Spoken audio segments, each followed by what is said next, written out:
What happened to your poor dog? No, yeah, she just has a ear infection, I guess. Like she'd been scratching it more and kind of rubbing it on her bed, and so they got ear drops and like this wash thing that I can play with her ears later, and hopefully that'll help. But and she had her little nails trimmed too because they were getting long, so that was. Oh, what kind of dog? She's a golden lab mix. Oh my God. Yeah, it's Oh, pretty what's her name? Bodhi. Dogs are like, I don't know how people do life without dogs and cats. Like, I don't get it. Oh my God, I want to snuggle her. Oh, what a face. Oh my God. That was her first day home. She was a rescue. I guess she was found as a stray, they said. And so, anyway, but yeah, that was her first day home, and she was thrilled. And been here about 2 years now. She's the best girl. I I really just don't get how, like, and I feel so bad for people who don't have like the ability to have animals. Like my sister can't have a dog where she lives, and I don't get how people do it. No, yeah, like when I was looking at my place to buy it for the condo, like I had the realtor double check the HOA to make sure I could have a dog. Like if I can't have dogs, I don't want it. Like made sure it was. I mean, I feel like kids are so much more destructive than dogs, and Yeah, you can have a kid anywhere. Like, kids are going to cause so much worse problems to like the plumbing, the walls, the floors. exactly. Like, trust. Like, Exactly. children are far more destructive. Exactly. Right there. Oh, yeah, we have a pug and a wolf. Oh, a wolf? Like an Yeah, well, I mean, I call him a wolf. He's 95 pounds. The rescue told us he'd be 50. oh, Yeah. Yeah, I think 50 is code for rescue for get a bigger car, okay. which is kind of what I had to do. He didn't fit in our car. Like he's 95-pound shepherd. Oh wow. Yeah, it's pretty impressive. Yeah, so we have basically a wolf and a hamster. I'm sure they're quite a pair together. It's good. And she rules him. She owns him. The pug is like, no, you'll do what I say. And then we have these two cats that sort of like Machiavellian plan out everyone's lives and where they should be or walk or move. And then we have our chickens. So we have our dinosaurs up top. We have the raptors and they rule everything. My wolf is terrified of the chickens. Like I thought like he might attack one, and he accidentally got one just because he was curious, and he put his little mouth around her, and he didn't bite down. He just had like stay still so I can like check you out. And that chicken ended up ruling all the rest because she's like, I faced a wolf. Y'all can back on down. I survived the wolf. It is so like they're so funny. And like he got out one day and the chickens had gotten down to the bottom area of our property. Mm-hmm. And all of a sudden he just turned around, ran back into the house and like curled up in his little safety place. And then all of a sudden 4 little chickens came out like this. It was this girl gang that had like scared the wolf backwards. Scared the wolf away. Ferocious. It is never boring in this house, ever. Sounds, very exciting. I like it. I'm sorry. So no, it's all good. Your music is amazing. I was listening last night. I'm really in love with it. And your syndrome is something I've never heard of before. Your what? Your syndrome. I've never heard of it before. Yeah. VATER syndrome. Yeah. Not like Darth Vader, but VATER. Yeah. It's a good way to remember it, though. But that's the way. I have 3 memory cells, and they are dying fast. So I will grab onto whatever associations I can. Yeah. VATER syndrome. It's a acronym, so each letter kind of stands for something that can be impacted, and I think you need like 3 out of 5 of the letters to kind of qualify. So it's really just kind of a constellation of birth defects, and then each one is kind of like it can kind of have like a different severity. So I think like no 2 cases of VATERs are like exactly alike, just because it's such a broad kind of constellation. But yeah, the V is vertebrae, A is anus or anal deformities, T is trachea, E is esophageal, and then the R is renal. And you can also have bacterial, which the C is cardiac, and the L is lungs, which can have more kind of intense, I guess, repercussions of those symptoms being compromised. And so mine is more just VATERs, but there are kind of support groups on Facebook and things that kind of include that whole umbrella as well. And I think it's like 1 in 20,000 live births that occurs. And I think it's more common in females than males, but can impact either gender. It's not really genetic or anything. It's just like the way the zygote kind of develops, because I think it's like the first 2 weeks of after conception, it kind of just snowballs because the anal, the like mouth kind of track. It's almost like a tube, kind of like the Yeah, the cell. plumbing. Yeah, exactly. Yeah. And so for me, it kind of went like this, and then it just stopped dividing. So just the spot where all the guts and stuff should be just didn't really develop the way it should. And so for me, it's the AER, I guess, are the ones I have. So and I also had a tracheal esophageal fistula. So those two didn't really merge the way they were supposed to. And so I had a lot of reflux as a baby. And actually had a fundoplication, so I can't actually throw up now, which made drinking in college and learning that whole side a little more dangerous. But you learn as you go, and really, hopefully you learn as you go. Hopefully you get to test all of that out. Really, you can and can't tolerate. But and then yeah, and I also have a persistent cloacal anomaly.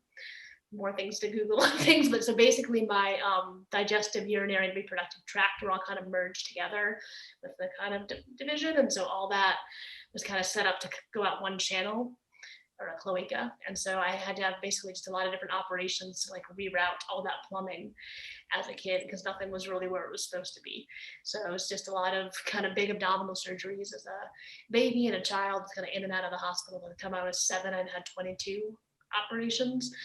Which I think was more intense for my parents than for me because I didn't really know any different. So till that age, I thought everybody went to the hospital all the time and saw doctors and had feeding pumps and all these things. And kind of here I am. But yeah, it was definitely an eventful childhood, kind of in and out of the hospital. And then as a result of all those operations too, a lot of them were done with rubber gloves and very high powder content in the late 80s too. So I developed latex allergy as well, which is more of an all-encompassing allergy because there's cross allergies too, because the proteins in latex are so similar to like avocados, bananas, kiwis, all these different fruits and vegetables that the body just mistakes one for the other. So a lot of foods are kind of off limits as well, but I get by on my pasta and chicken nuggets and rice and things that I can do. But that was a fun little bonus on top of everything else that kind of developed. So one day need to redefine bonus rounds for crying. Exactly. The bonus rounds suck. Surprise. Yeah, I think I was around 7 or so when we realized the latex allergy was a thing. So my mom had a friend who was a nurse who sent her a article on latex allergies, and she said as she read it, her eyes got really wide and was like, "Oh, Laura fits all these symptoms." And it's they kind of realized that, and even just going through the house and realizing how much latex is around, and even just gloves, but even things like pencil erasers and rubber bands and balloons. And the other hard thing was latex gloves in food preparation. A lot of people wear those, and so if you touch the food that I'm going to eat with the gloves, that my stomach basically gets really upset and just tries to get rid of it as fast as possible. So I always call ahead of time back when it was okay to eat in restaurants, I guess. I think I remember when that was a thing. It seems like, yeah, it's fading, but I remember vaguely. Right. Back in the day. back, when we would blow on candles to wish someone a happy birthday. Yeah, isn't that fascinating how everyone just did that? And now it's... Are you getting anxiety when you're watching movies? Like, I'm starting to get anxiety watching movies where there's crowds of people and like, no, don't you? Where's your mask? Exactly. Yeah, it's so weird now. Like, and I'm in such an area where we're so compliant. Like, I'm very lucky where I'm at. Like, it's very compliant. And if anyone, like, if there's one person in a store that's not compliant, it's a big deal.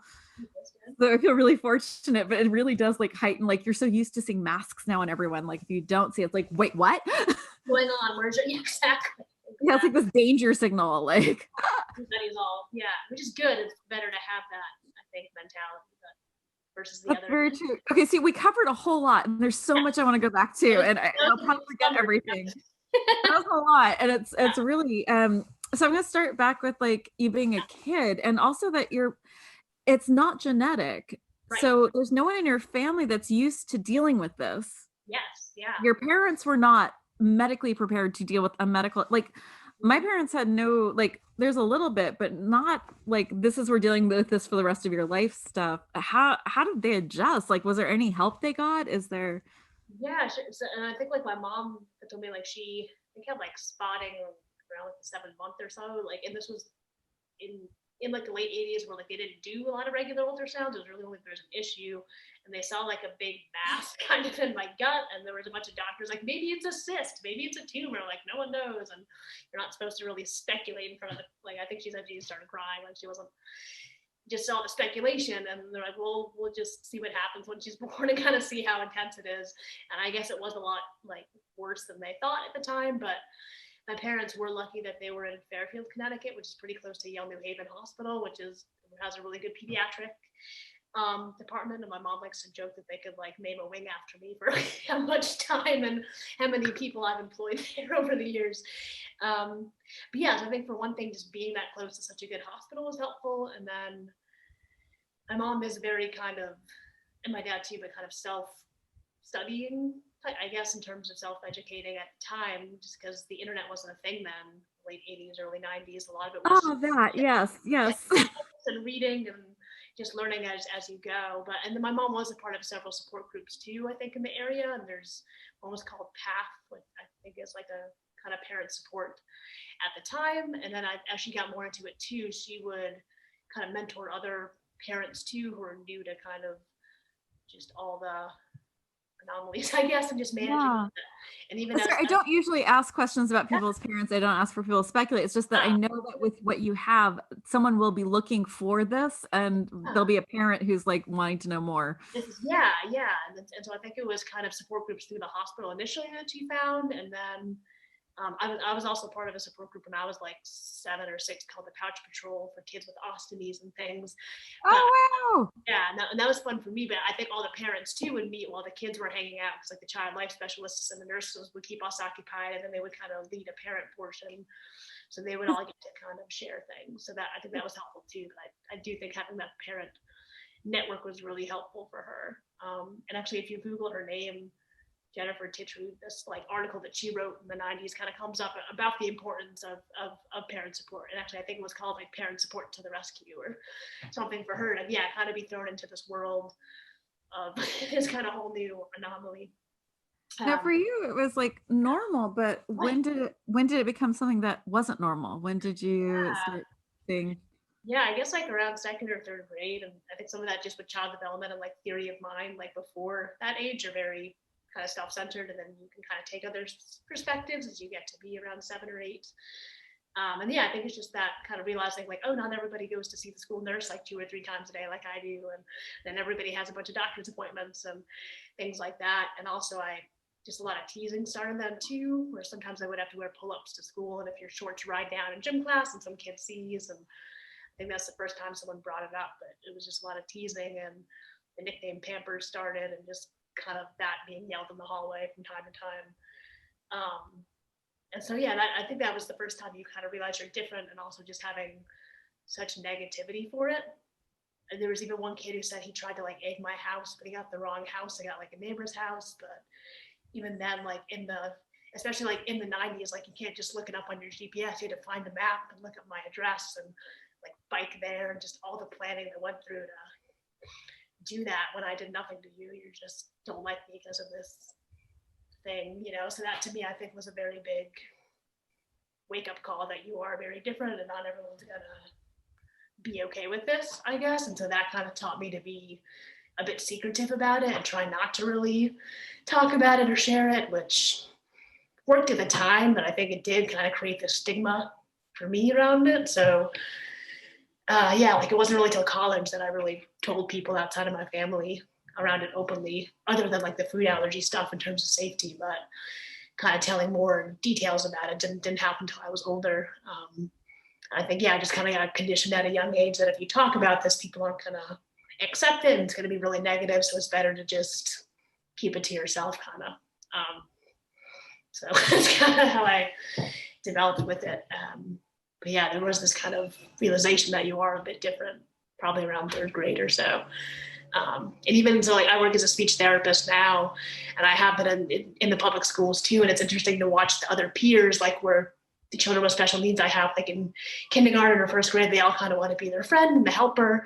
And then around 2nd or 3rd grade, you notice kind of cliques and teasing, and that kid's weird. And so that does seem to be the trend. Around 7 or 8, kids get a little bit more aware of others and a little bit more cliquey too, I think, or at least that's what I've noticed in my experience, but oh yeah, one day at a time, I guess, as you go. And yeah. How did the secrecy change like your ability to make friends at that time? Like Yeah. I'd assume like slumber parties would be very difficult. Yeah, I mean, and even that I think was so like I would always have like a backpack or something, so I would bring all the supplies I needed into the bathroom, and I learned how to like empty my urine, my vesicostomy kind of pouch I had at the time too. Now I have a catheter, but I had a pouch for just peeing, I guess. But so yeah, I kind of learned how to handle that on my own, and always had extra supplies too. So I was always very secretive of like, oh, I'm gonna go to the bathroom, but I bring my little bag in there and just kind of handle what I had to handle in there.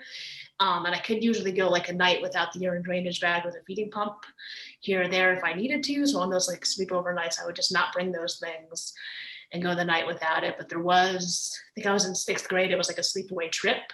And I was rooming with like my closer friends and had my feeding pump that I needed for like the few nights. And I think some of it was kind of the clickiness and arguing over like, I'm so-and-so's best friend and you're not. And just silly 11 or 12-year-old things, but they kind of spent the whole night talking about how loud the feeding pump was and how annoying it was and imitating the sound of it. And I just remember crying myself to sleep in my little sleeping bag. And that was another feeling of like, you just can't talk about this. You can't share it with other people. And it was just maybe bad luck of the first few times I really brought it up and showed other people my own age. It was just such a negative reaction at the time. So yeah, I didn't do any long sleepover trips really after that for a while. I think it was just, yeah, just don't really talk to people about it and talk about other things and change the subject if it comes up, or yeah, or just say like my stomach was upset. And even kind of the way I talk about it now, kind of using the polite terms for it, like, oh, it made my stomach sick instead of diarrhea or pooping, or, just learning how to talk about it in a more discreet way. And I think I kind of trained to do that. But yeah, I guess keeping it more superficial, or at least shelving or kind of compartmentalizing that part of your life a little bit. Or even like when friends came over, I would learn to hide the feeding pump behind my nightstand so they wouldn't see it, and things like that too, which maybe I didn't have to do, but that's seemed better to be safe than sorry at the time. So yeah. I mean, there's already this idea of like femininity and like, if you're presenting as female, of you don't have bodily functions. Like Right. Yeah. it's already such like I think like even like someone who like normal, like just the idea of like having any sort of bodily function in front of anyone was just like the ultimate fear of, oh my God, what if this happened in class? Or and then you have to deal with all this extra stuff. Yeah. Well, I mean that too, because like I am more of a gassy person, and like part of the bowel issues is like I can't always feel it if it is coming, or if I do have to fart or something. Like sometimes it's just there and it happens.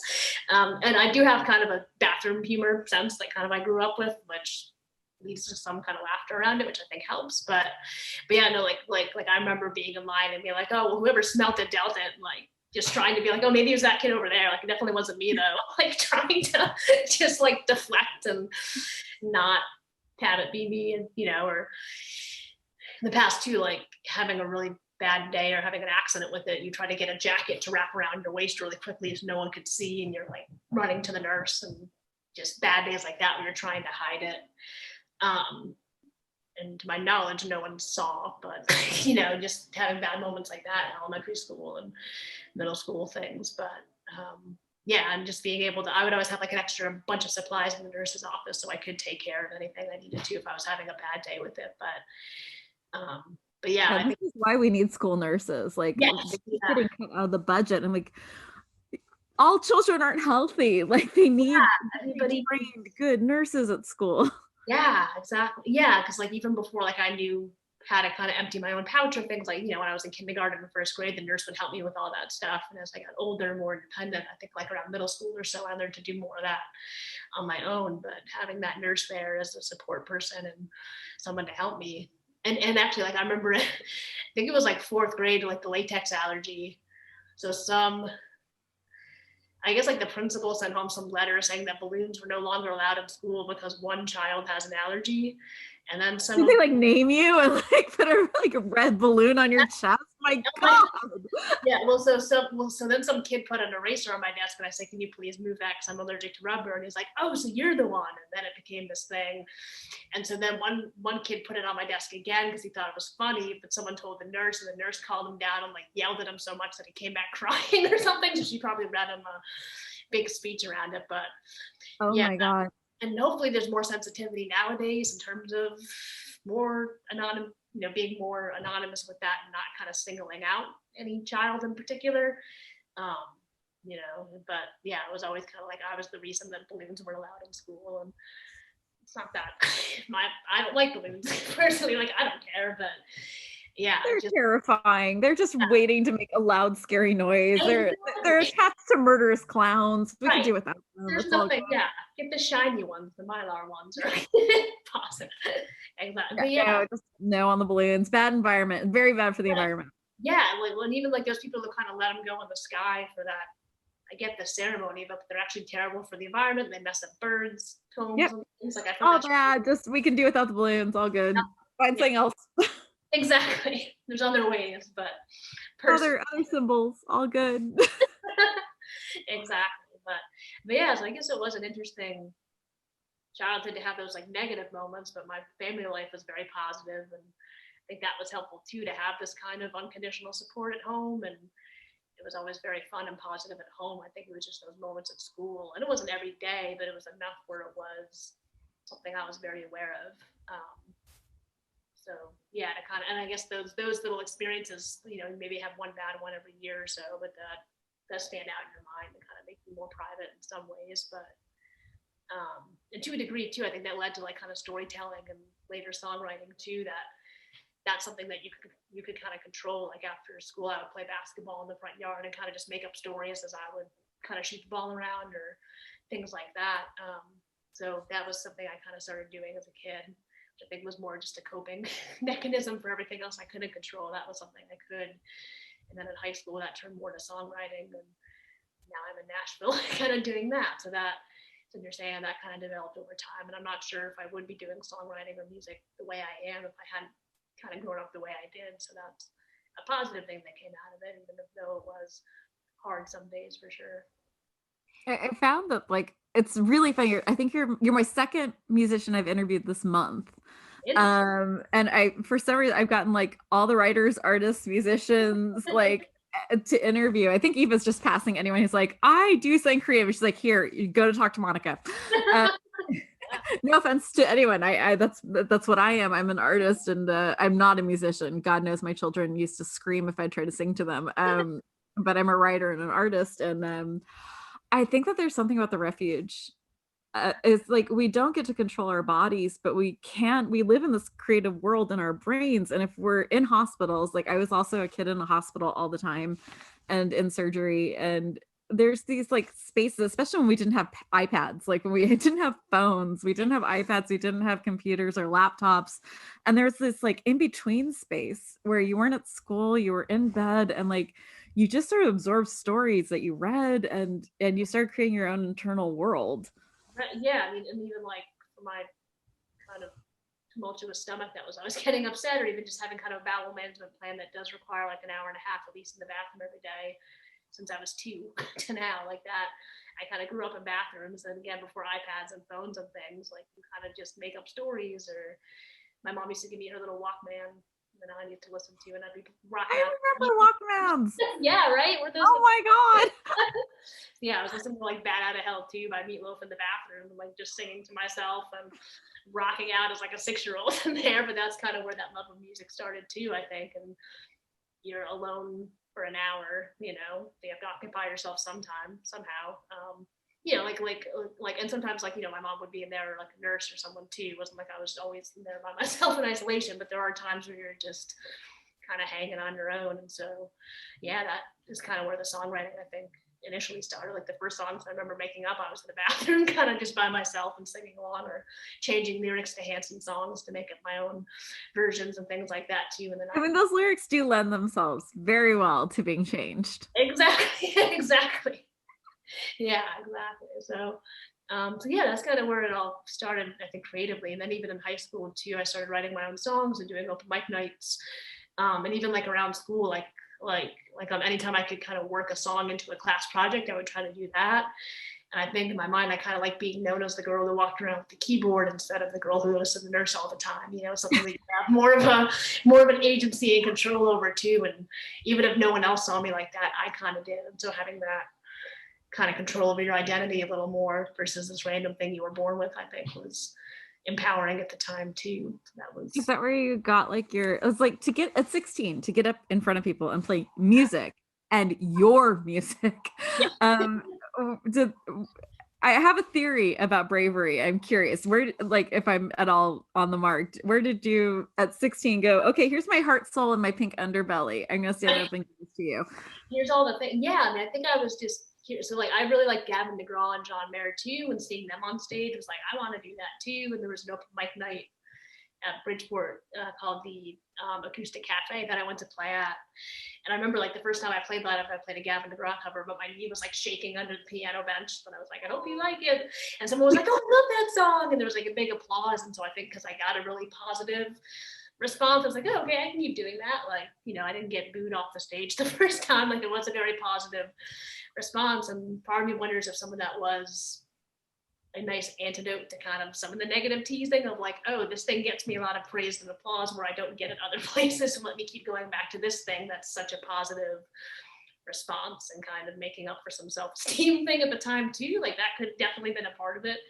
But yeah, I just kept kind of getting positive responses and people seemed to like what I was doing. So I kind of just kept doing it. And then in college too, there were open mic nights on campus and things, and then played in bands in Massachusetts in grad school and started touring and things like that, and then ended up in Nashville to do more songwriting opportunities and kind of my own stuff as a independent artist. But all kind of just built, I guess, on itself. And it was kind of just someone was like, oh, you should try an open mic night, and I did, and it went well. And actually, like a friend of mine too had me play a song at her birthday party. We were like 17, and I think that was more nerve-wracking to be up in front of like a group of peers there, and like I changed the lyrics of a Gavin DeGraw song to be like about her birthday, but it was a very positive response, and she like teared up, and again didn't get booed off the stage. And maybe getting positive responses from that crowd too was definitely very reinforcing for sure. So that's kind of how it all started. It was like, let me just try this, and I was really nervous, but because it didn't crash and burn, I just kept doing it, I guess. But yeah, there wasn't much planning. It was kind of something I stumbled into, I guess, for it. But yeah, that's where it started off. Does your illness sink into your songwriting, or is it something that it's like, that's a hot button topic for me, and I write a lot, and I've only written one scene about chronic pain, and it was really painful and hard to write, and I haven't touched it again in like 5, like it's just something that I don't write about. Do you incorporate this in or is it a We had to do this. So like one of the first songs I wrote was called Didn't Choose It, which was about kind of the medical stuff, and like it was a very like, I never said what the it was, so anyone could kind of interpret it, but so I guess a lot of it was more like my feelings around it. But like on my last EP, I had a song called Nobody's Road. And that like the tag of it is like nobody's road is ever even, but it was sparked by like a doctor saying, you should really hold your head up high, you've been through a lot, which is kind of get those compliments, but I didn't really know how to respond to it. And my idea was just like, well, everybody else has like hard things to do too, and this is my thing, and kind of rationalizing my way around it a little bit. So it's kind of ended, but the verses of that song are much more autobiographical. But actually the latest song I just wrote like Saturday that I'm working on from a new project, like I had 2 lines that I think summarize that song better. So it was like, everybody calls it inspiration and strength, but nobody sees the frustration when the control is slipping away. And kind of those lines, I think, encapsulate what I was trying to say in that whole other song. So I think each time I write about it, I get a little bit closer to the feelings around it. And then I had this other song called She Must Go, that's more of like the perspective of shame. But the second verse kind of talks about like, like being on the bathroom floor and your stomach's upset, and gets a little bit more into those specifics. But yeah, kind of this idea of shame is this evil twin version who kind of shows up and just says all the worst things you think about yourself. And there's a line of like echoes words from the Mean Boys in the 3rd grade halls, and kind of that teasing of you're not good enough and we don't like you because of X, Y, or Z. And so just kind of battling back those voices in your head a little bit, or even learning to make friends with them a little bit. And like, I get where you come from, but you don't get to run the show. So like, just buckle up, man. So just, so yeah, I guess I kind of write about more the feelings, I guess, that kind of follow the medical stuff, but I'm getting a little more into writing it more directly. Or I had a line in that other song of like I've had more operations than birthdays, and even on my best days, there's a lot I do to kind of like look and work and feel like you and things like that. So again, writing a little bit more to it. But then you think about the commercial appeal too. Like, you still want it to be a little bit relatable, but you kind of want to get your own story in there too. So yeah, I guess I try to make the chorus a little more relatable, and then have the verses diamond, especially the second verse. You can kind of sneak in more personal details into those if you're trying to tell your story a little more. It does seem that most of the songs that at least make it in are like love. That's it. Like, I was so shocked with like Sarah Bareilles' love song, and I found out the backstory. I'm like, oh, I think I love you. Yes, I love that story. The best way to handle that. Wow. Congratulations to you, ma'am. Right? Exactly. Yeah. I'm not gonna write you a love song. That was so good. I mean, like, I grew up, I think I'm probably about like 10 or 15 years older than you are. So I grew up with Tori Amos and Annie DeFranco and like Jewel, yes, and I stand by that. I like her. But I grew up with like Alanis Morissette, angry young women telling you exactly why they're mad. And it was such a different diversion from the stalker songs of like, the police and the woman as object, man trying to get object. Like, that was like such a majority of like the 80s songs I grew up with. It was so neat to hear like someone actually talking about things that were political or unequal, and like in such an incredible way. Like, the artistry, the poetry was really amazing. And I love your music. I went down a whole rabbit hole last night. Thank you. And so if you're listening, please head over to our show notes, because there will be a button to get right to the music. I'm gonna ask you something.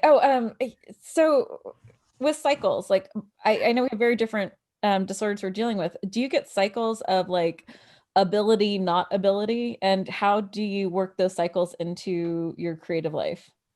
Yeah, I think it's more like sporadic, because a lot of the times with the kind of upset stomach is more like something I eat. And then like a half hour later, my stomach's like, why did you do that? We're going to spend the next 4 hours in the bathroom now. Too bad type thing. But it's hard to predict, like, or I can have the same food 3 days in a row and I'll eat it again. And my stomach's like, nope, we don't like this now. Or I don't know, it's hard to predict. So that can happen. And then the urinary issues too, like, it seemed to happen in the summers because of dehydration, where I used to have the stoma I would catheterize, but it would get blocked. And when it happened for the fourth time this summer in the middle of a pandemic, I had 3 operations to get this kind of indwelling catheter that's now there permanently. So that's been a super fun part of 2020. But hopefully those blockages shouldn't happen now. But yeah, it was like urinary bag was kind of on all the time, and just bending over to pick something up hurt a lot. And kind of around June when all that was happening, I was definitely more tender. But yeah, I guess it's not so much cycles. It's more like, this is an immediate problem now.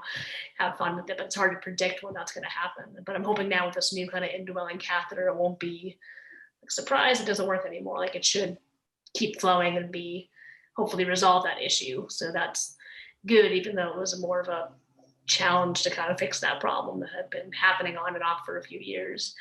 But yeah, I guess kind of work through that. Like, when all that was happening, I was more in the kind of promotional side in terms of kind of promoting that new Treehouse EP. And yes, I think sometimes it's just giving yourself the grace to be like, I can't do this today. I'm tired, or my bladder hurts, or like I need a nap. Like, that's okay. And to not push yourself as much. And sometimes I think push myself a little bit harder than I should have. Like the first time it happened, I was in the ER all night, and then I got up and like still went to work the next day, and then came home and crashed, which was stupid in hindsight. And then I got like a UTI 2 days later because my system was just like, nope, we can't do this. So I think just learning your limits and learning how much to push, and also like not getting mad that you didn't send all the promotional emails you wanted to because you had surgery 4 days ago, and that's okay to kind of, but I think I'm very hard on myself and try to do it all, which, or even like in elementary school, I remember crying one morning because I couldn't go to band because I had a UTI and I had to stay home. My mom like wouldn't let me go to school. And like, I always kind of wanted to do it despite it. And so learning to check that a little bit, I think is important too, or just having kind of kindness for yourself in those moments, that it's okay not to take a break or to pause, which isn't my nature, I think. So I You learned, manage other people's expectations. yeah. Yeah, I think those expectations too for others But are, how do you like it's an honest question, asking for advice, honestly. How do you get manage other people's expectations? Like there's a lot of people who say, I get you're sick, I understand, and they really don't. Like it's like I understand until it actually steps on my toes. right. And how do you manage that? Yeah, I mean, I think I try to, sorry about that. Oh, please. Like the whole background this whole entire time is my chicken having a massive, like needing an epidural, I think, for the last like half hour. It's been like screaming, I am a chicken for like half hour in chicken language. Don't worry about him ding. Like we have constant noise in this house. But yeah, I think I'm definitely more of a people pleaser too. So that is hard. I think I try to meet your expectations until I physically can't. And then Yep. Oh, that wall, I'll just go hit it over and yeah. over again. I'm unconscious. That one. Yeah, so I think that's more my baseline, but I think especially after the summer, I think it's hard at work too, just because I work as a speech pathologist, which is like a 9 to 5 job every day that doesn't really end when the patients are done because there's paperwork. And so it's more like a 50-hour-a-week job instead of a 40-hour-a-week. And then you're trying to do music every other time. And I definitely pack my schedule, I think, more than I need to. So I think, but with the operation this summer, it kind of does force you to slow down or take a few days off work or, do what you have to. And you're mad, you're mad. I'm sorry. Like and I think as I get older, I kind of, maybe that comes with age or time. You just don't care. You send a very polite email about it, but I apologize for the inconvenience, but I'm not going to be there today.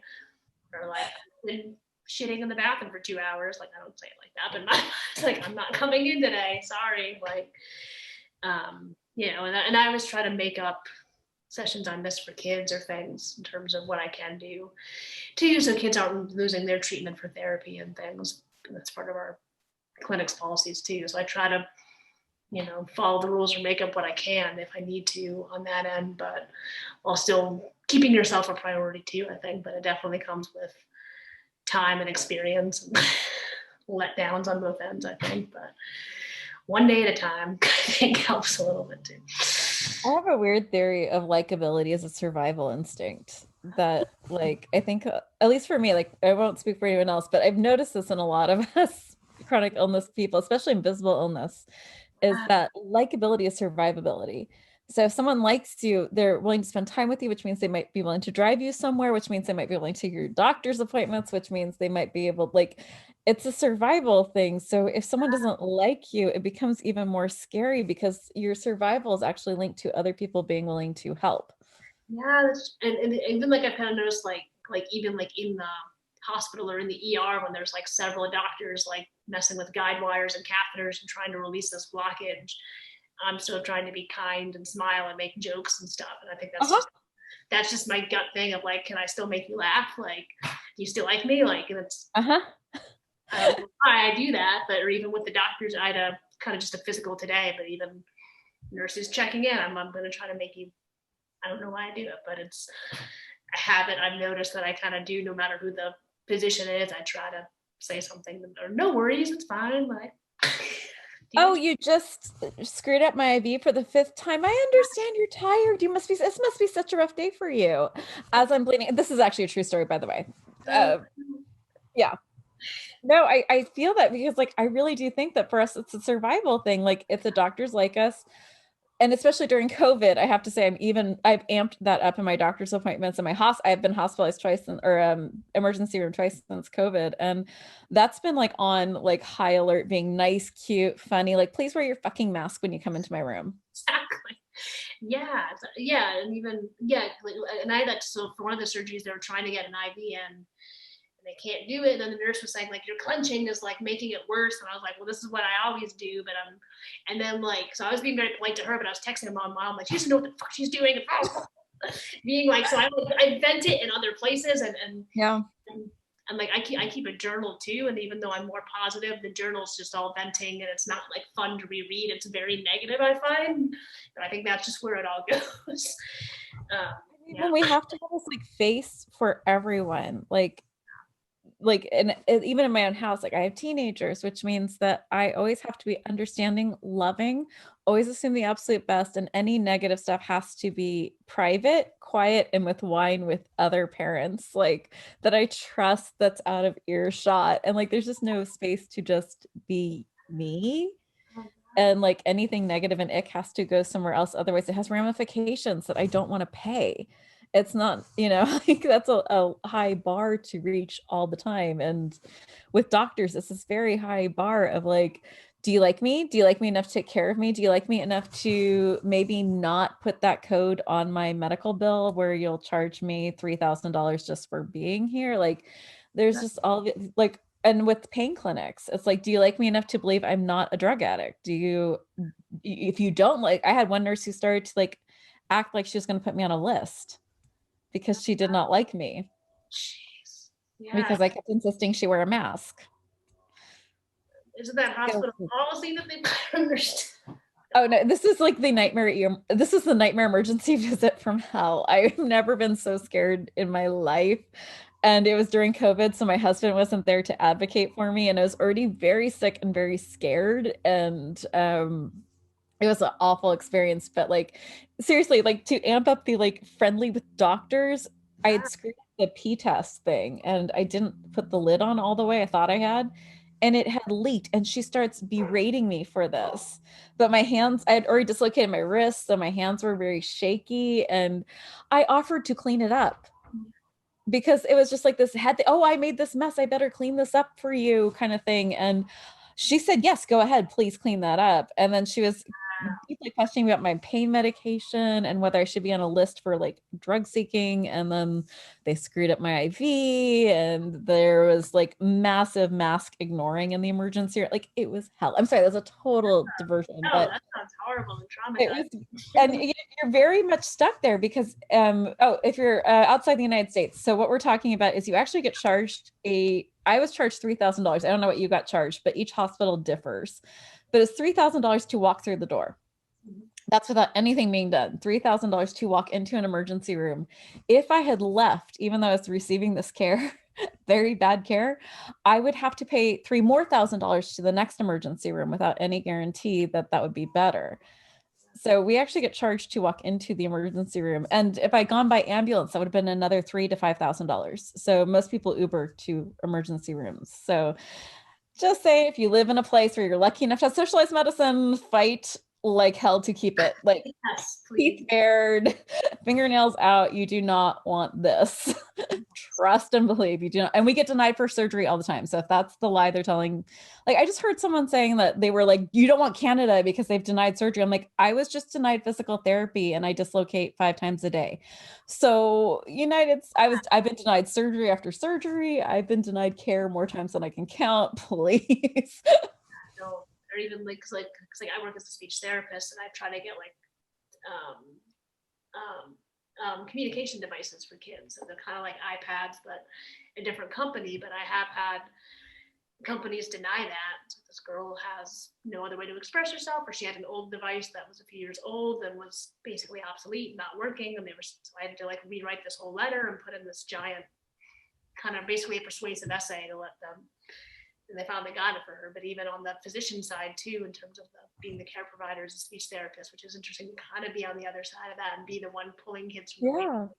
is interesting. But yeah, just from the provider side too, it's not the best You think system. it's the billions of dollars these drug companies and like these, like iPad, like they don't have billions of dollars that they can't just hand out a device to a kid who needs it. Like, come on, you don't pay taxes. I know what you paid in taxes, Apple. Like, you could. Well, even then, most companies will deny an iPad because it can be something other than a communication device. Like they basically don't want you to have a personal device for it. You have to specify that it's for communication, and there's these kind of different steps you have to go to. But most insurance companies won't approve an iPad. You have to do this other device to get them to cover it. So yeah, we don't live in the best system, that's for sure. No, you don't say. What? Yeah, shocking. And I even know. like, Well, in your intake form, you were talking about something I think is really important because the big thing that we're sold here is that this system pushes innovation. And that's the biggest line of bullshit I've ever heard in my life. Capitalism is the ultimate clampdown on innovation because, like, for my disorder, it's an orphan disorder. So they won't put money into innovation for pain and for any of this because there's not enough of us. So capitalism keeps any research from being done on this disorder. And what you were talking about wanting to be a touring musician, well, are in this country, if you cannot get private insurance that is worth anything. Like if you are a sick person, like it might cover, like to give you a general ideas, I have very good health insurance and they pay 80% of a hospital bill after we've paid $6,000. So we have to pay $6,000 and then the insurance covers 80% of 200,000, a right, million, who knows? not in terms of So for you to be a touring musician, you can't do that because you get your insurance through your company if your company is big enough and you work 40 hours a week, which they do. Like Walmart's famous for 39.5 hours a week. yeah, and yeah, that just depends on your job. And yeah, like I remember when I was 16, I told my mom I wanted to just move to New York City and play music, and she like laughed in my face and said, "You're not doing that, Laura. Like you will go bankrupt and or die. Like you need a job with good insurance and go into the public schools or something like that." And so I ended up as a speech pathologist to kind of pay the bills and get insurance, which is very good insurance, and I have a PPO and there's no deductible. Which in this summer just showed how important that is. Having 3 surgeries in the middle of a pandemic and follow-up visits and things like that, and how things spiral quickly too.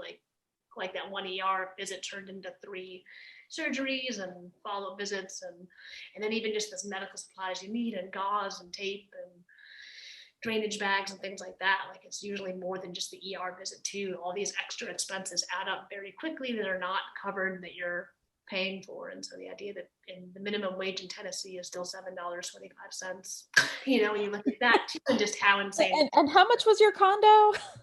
Right?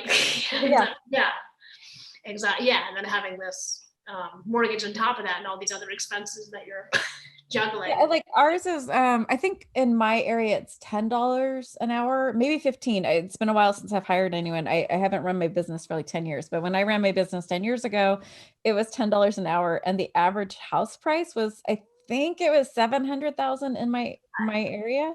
Yeah. So renting an apartment, like you're looking at $2,000 to $3,000. It was $1,000 to rent a 1 bedroom in someone's house, like a bedroom in someone's house was $1,000 a month.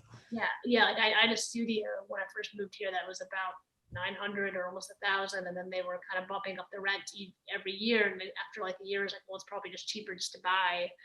And this is kind of a smaller 2 bedroom. This is the spare bedroom. It's not a music room, but yeah, that's So bootstrapping is not exactly a no, thing that people can it's do. not. Yeah, no, it's not. And then again, if you wanted to be a musician and tour and have something that's not, a solid, stable income, that's Yeah. too. Oh, and student loans. You forgot student Yeah, loans. exactly. That's a whole other issue on top of that. So, yeah, exactly. So all the expenses add up quickly. And then again, if you need insurance, you need a good stable job that has that. And then you need a job to pay for the copay for the insurance. Yeah, make sure it's a PPO plan if you can in terms of Yeah, that one. So yeah, it's definitely. And then if they take away the Affordable Care Act and kick everyone with pre-existing conditions, it's gonna get a lot worse before it gets better. So it's. I'm like, I literally have cracks in my teeth. I'm not kidding. From like the last like year and then the last month, I've like ground down all my molars. Like the day that my EP came out was the day that RBG passed away, and I had like I can't even hold that. It was just like, and I had like a live stream I was gonna do, and I was like, okay, we're not looking at the news. Here we go, guys. Like, here's my new song. And I stayed off the news for about 3 days, and then I went back on yesterday. I'm like, nope, that's why we don't do that. Yes, like I'm aware of what's happening, but and even like like calling your senators and things.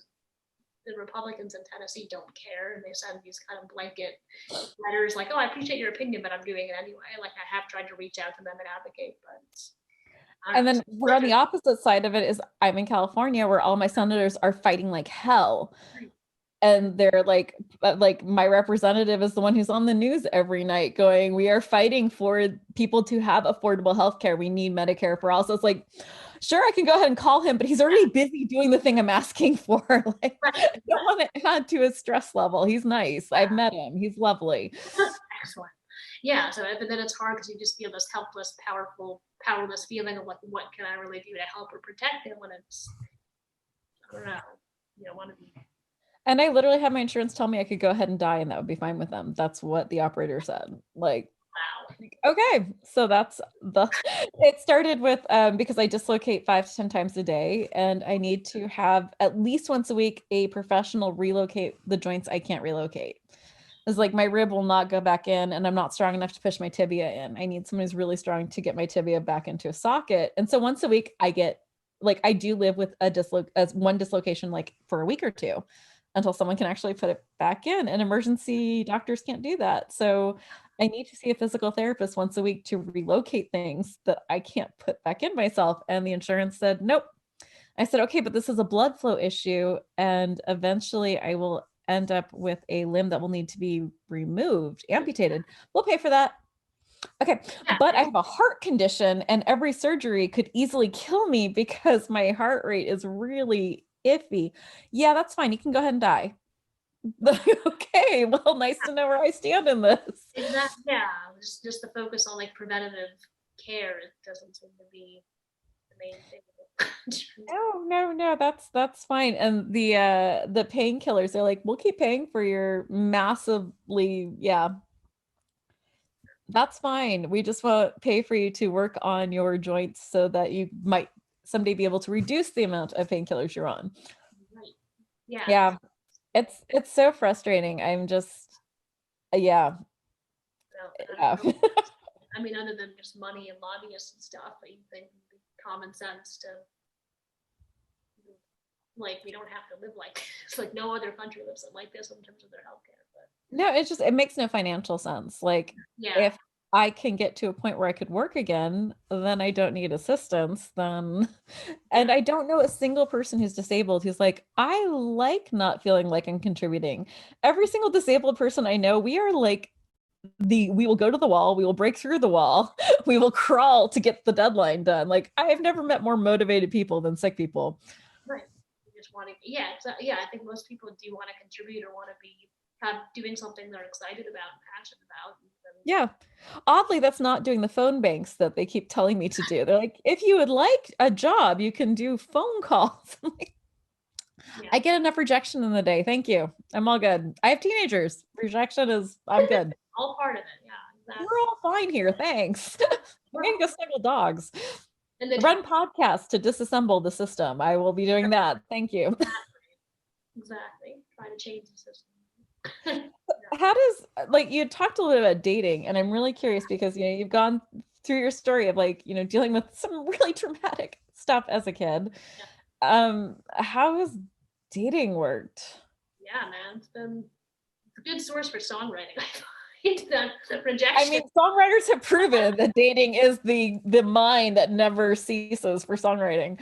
never ends. But yeah, I think I really just didn't date in high school, and even the beginning of college. I think some of that was just shyness, not knowing what I was doing, or even just feeling. And that was weird too. I think like in middle school, like when like a lot of my first girlfriends were kind of dating and getting into boys, and the boys were calling me names in the hallway, so it kind of just felt like, why would I venture over there? So I just did it for a while. But then in college, like a friend of a friend kind of set me up with this fellow. We did connect for a year, and it was a very positive, I think, first relationship overall. But I think I was kind of projecting a lot of my insecurity and saying, like, like, why do you want to deal with someone who has to have X, Y, and Z? And like, why are you with me? And at first he would be very kind and polite, but when you do that for a long time to a 20-year-old dude, eventually he's gonna kind of say, well, you're right, this isn't fun. And that kind of fell apart. And he said, like, I don't want to deal with this medical stuff my whole life, which hearing that from my favorite person at the time was very painful. But and he later apologized and took it back. And I think he more meant the attitude around it. But by that point, the damage was kind of done. So yeah, dating was weird. I think off the bat, and then I think there was too this, because your body's different and you have scars, and even my reproductive system's a little bit different. So my anatomy looks a little different too. I think there's just insecurity around that. So it kind of turned into like having this talk with every dude you want to get more serious with in terms of like, this is how my body works. And some guys were cool with it, some guys weren't. And it was kind of a good filter, I guess, for more superficial people, which was helpful. Or one guy said he was already kind of on the fence about me before he heard all that. I was like, all right, bye, thanks. And there's a song called Teach Me How to Lie on my last album about like wanting to just lie about it or not have to be so upfront, or like if I could just hide this from you a little more, maybe that would make dating easier. So yeah, it was pretty hit or miss for a few years, and OkCupid didn't end well for me many times either. I tried that a little bit too. Like something better on how those algorithms work. Right. But it's weird because I've had like 2 or 3 friends actually get married to people they met on there. So for some people it works, but I just wasn't doing it right, I guess. But anyway, after 7 or 8 years, I guess, of dating and failing for a while, I did meet a really supportive partner. We've been together about 4.5 years now. And yeah, I think it was like the first week we were kind of going out. I told them all my stuff, and he told me some stuff he has in his life too. And that was just a very honest conversation up front. And yeah, he's been super supportive of all that, and just like driven me to the ER and waited in waiting rooms during operations, and slept next to me in bed while I have a urine drainage bag and all that stuff. And even that can be a hard thing too, if like the bag leaks or my stomach has a bad night. That did happen in college too, and I felt really mortified at the time that he was supportive, but that can be a hard thing, I guess, just to offer up like, here's all my stuff, and you can get physically close to it too. But literally, here's all my stuff. Yeah, here it is.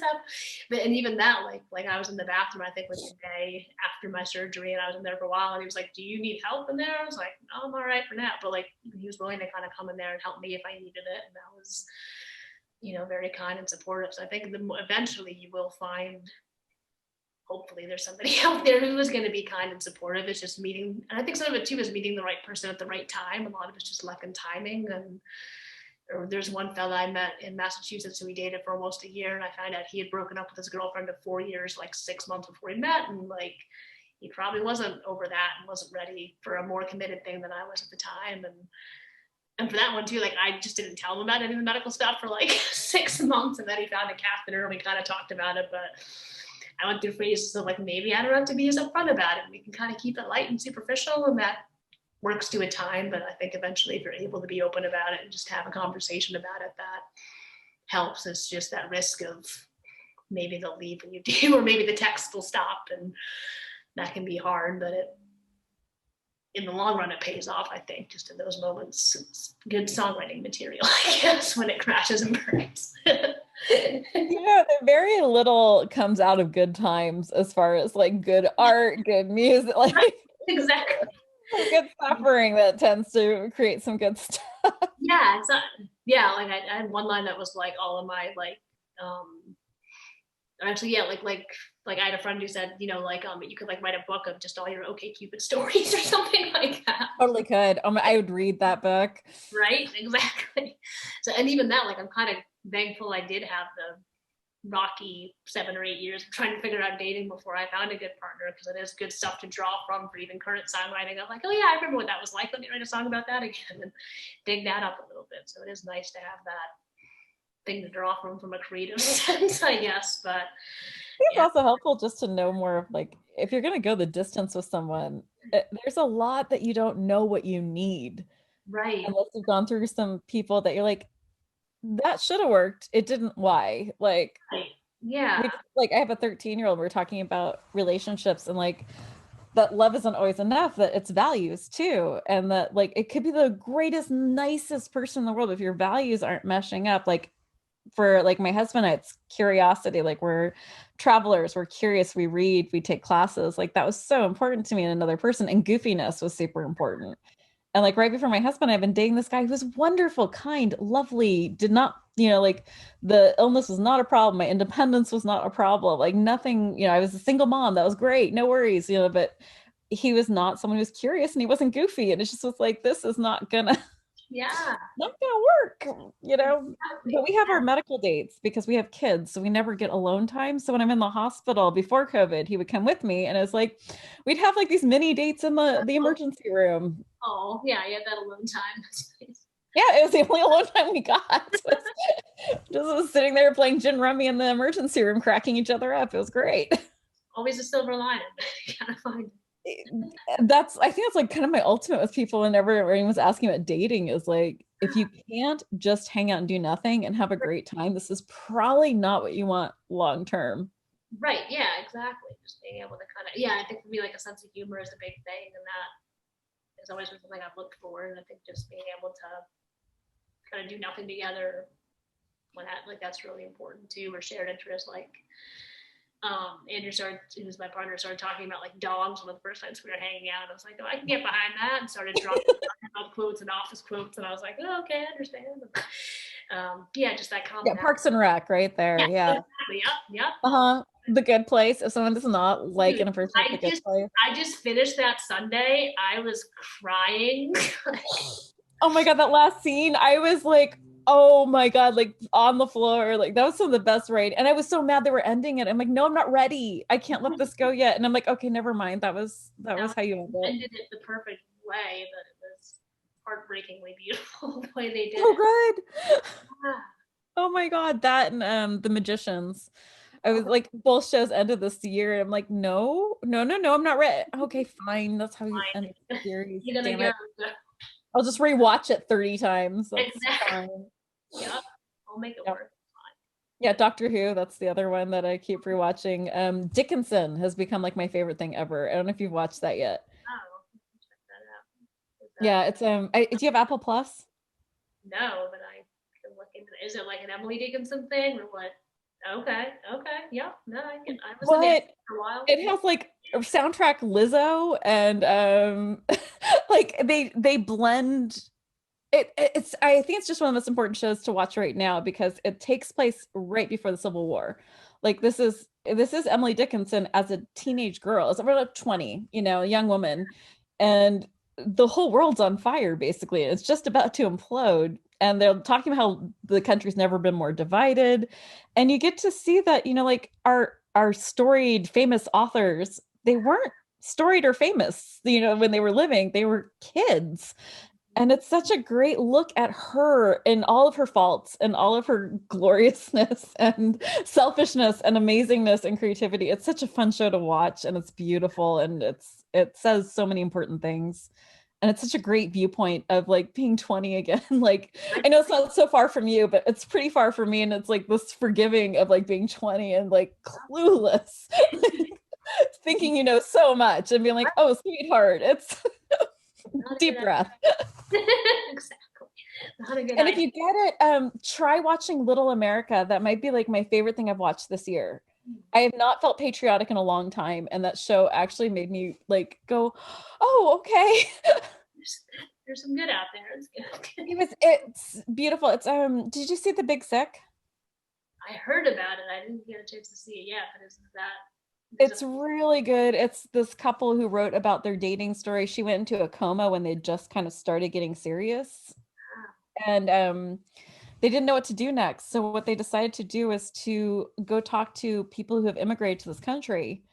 And they wrote, directed, and hired actors, like professional actors and actresses, to play out their story in 30-minute bites. And it's so beautiful and it's so lovely. And it's kind of that like shot of optimism you need right now, like as we're dealing with the next Supreme Court justice coming in and a very scary election cycle. And like this is that shot of optimism that is like, so if Apple Plus, those are the two shows of like loveliness.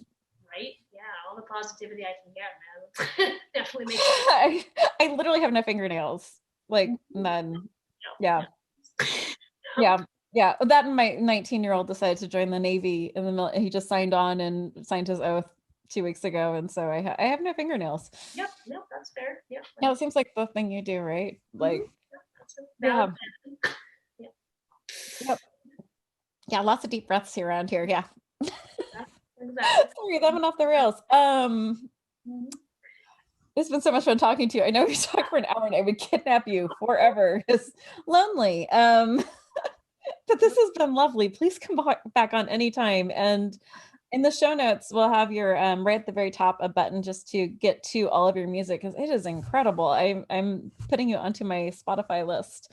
Hey, yeah, thank you. Yeah, and we have like music videos too for 4 of the singles on it too. So if you're on YouTube and want to look it up too, that was fun. And for one of them, like we shot it like in an actual treehouse, and we had actors. It was so cool. It's a pretty cool video that kind of goes back and forth in time. So that was. Yeah, I'll put that I'll put your videos, your music videos right into the show notes so that if you go over to our website, it doesn't work for our regular show notes. Like if you're listening to this on like iHeartRadio or Spotify, I'm so sorry, it does not transfer over. Yeah. But if you go to Invisible Not Broken and you go to Explicitly Sick, the videos will be right there if you want to just head right onto those. Yeah, there you go. Is there anything you wanted to like push or say before we end? I mean, just check out the EP and check out the videos if you'd like. That's kind of the main thing I'm sharing with the world right now. So yeah, or if you want to follow my adventures on social media, actually this year with all the catheter stuff kind of happening as this EP came out, I started posting for the first time about some of that urinary stuff and medical stuff in general on my social media, which is really new for me. So that's more consistent now in the stuff I posted out too. So if you want to follow my journey kind of that way too, there's more medical adventures mixed in with music than there used to be before. So that's fun too, for sure. Yeah, someday, I mean, I write children's books all the time. I'm gonna write a children's book like as like an adventure story, but it's like doctors and Right? chronic illness. Like that's the dragon we're gonna be going after. We're gonna leave the poor scaly creatures alone. We're gonna Go after the, yeah. we're gonna have the epic like adventure Frodo quest of like searching for the medication that works. Like Yeah, finding the right thing. Exactly. mhm. They do have good toy rooms for. I remember I that. think that'd be a fun project, you know, along with my other 50 projects I'm working on right now. So Add another one to the mix. Exactly. why not? It's not like I'm not working on a novel, 2 podcasts, a podcast network. Sure, let's No, illustrating a children's book right now. It's fine. We can do another one. more just creativity. And 2 teenagers, a wolf, a hamster, raptor, chickens. you know, a husband, sick parent. Like, sure, all good. Small buckets. Drop it. More, so much more. If I take on more, then the stuff that's too scary, I can turn away from without like feeling guilty because the other thing needs my attention too. Yeah, so it's a positive place to put your energy and attention. Exactly. That's good. Whatever. Okay. It's fine. This has been way, way too much fun. Thank you so much. So everyone just head over to our show notes, and the best show notes to read, of course, are at Invisible Not Broken. I'm Monica Michelle with Explicitly Sick. And we have a whole bunch of new podcasts. So please check out my other podcast hosts. We just did a fake drinking game. We promise we will actually have alcohol next time. We could only schedule it for like 9 o'clock in the morning. That was not going to happen.